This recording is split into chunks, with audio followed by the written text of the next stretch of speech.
Kuriózny výjazd majú za sebou banskobystrickí hasiči. Sú zvyknutí na vážne a náročné zásahy, no tentoraz pomáhali kačacej rodinke. 6 malých kačičiek uviazlo v kanáli pri rušnej štvorprúdovke. Hasiči a vodiči neváhali zastaviť premávku, len aby sa zvieratá podarilo dostať do bezpečia.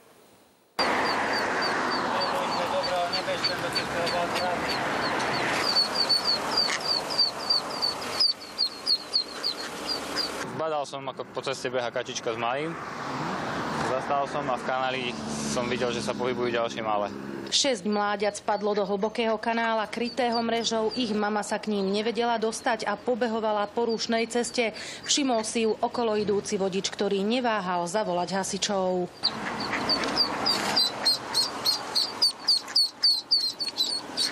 Za mamičkou. Moje, aké si rýchle. Zlaté to je.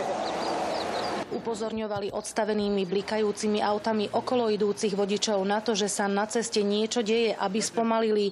Ďalšie mláďa uviazlo na druhej strane cesty.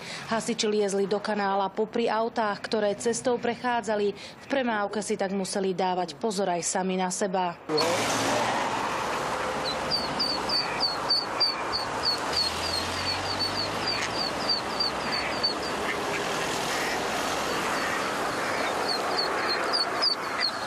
Behala určite aj s malým. Zo 3-krát by ich tu už bolo zrazilo.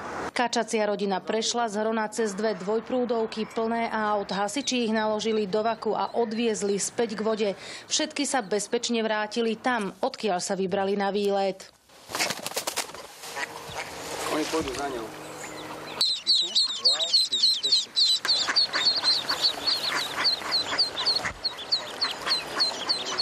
Z Banskej Bystrice Katarína Kováčiková, televízia JOJ.